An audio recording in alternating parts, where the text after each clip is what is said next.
स्वादिष्ट रेसिपीज मराठीमध्ये आपले मनापासून स्वागत आहे। आज आपण अगदी झटपट होणारी पण खायला तितकीच चमचमीत अशी भजींची भाजी कशी बनवायची ते बघणार आहोत। चला तर मग रेसिपीला सुरुवात करूया।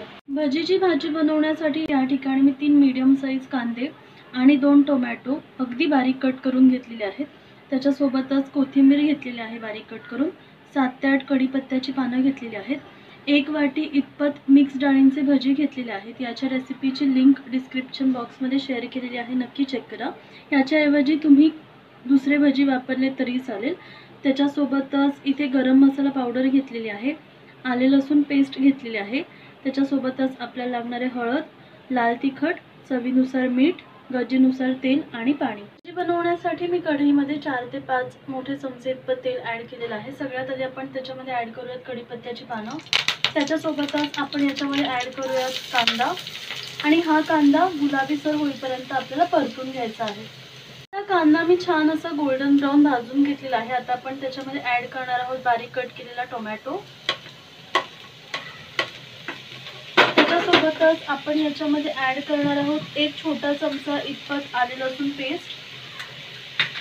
चवीनुसार मीठ ॲड करूयात आणि हा टोमॅटो मऊसर होईपर्यंत आपल्याला हा परतून घ्यायचा आहे। हा टोमॅटो देखील मऊसर होईपर्यंत मी छान असा परतून घेतलेला आहे। आता आपण त्याच्यामध्ये ॲड करणार आहोत अर्धा छोटा चमचा इतपत हळद।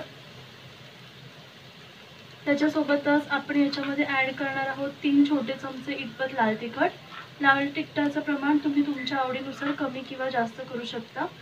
त्याच्यासोबतच आपण याच्यामध्ये ॲड करणार आहोत 1 छोटा चमचा इतपत गरम मसाला पावडर। व्यवस्थित एकदा मिक्स करून घेऊया ते मिश्रण। आता हे मसाले देखील मी छान असे परतून घेतलेले आहेत। आता आपण याच्यामध्ये ॲड करणार आहोत गरम पाणी। या ठिकाणी मी पाणी ॲड करून घेतलेलं आहे।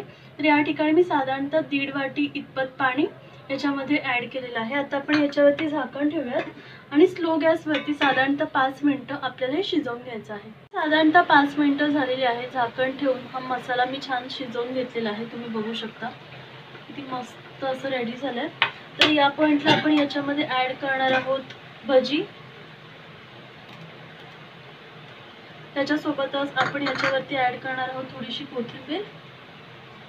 मिक्स करून घेऊयात एकदा व्यवस्थित। पुन्हा एकदा आपण याच्यावरती झाकण ठेवूयात आणि झाकण ठेवून साधारणतः 5 मिनिटं स्लो गॅसवरती शिजवून घेऊ। साधारणतः 5 मिनिटं झालेली आहेत। आपण चेक करत आपली भाजी, तुम्ही बघू शकता मस्त अशी आपली भाजी रेडी झाली आहे। जर तुम्हाला पातळ भाजी बनवायची असेल तर थोडंसं पाण्याचं प्रमाण तुम्ही यातलं वाढवू शकता। आता आपली मस्त अशी भाजी रेडी झालेली आहे। आपण गॅस बंद करूयात आणि ही भाजी सर्व करूयात। आता आपली भजीची भाजी रेडी झालेली आहे, तुम्ही बघू शकता। ही भाजी तुम्ही चपातीसोबत किंवा भाकरीसोबत सर्व करू शकता, खूप मस्त लागते खायला। नक्की ट्राय करून बघा झटपट होणारी भजींची भाजी। रेसिपी आवडली असेल तर लाईक करा, शेअर करा आणि नवनवीन रेसिपीसाठी चॅनलला नक्की सबस्क्राईब करा। धन्यवाद।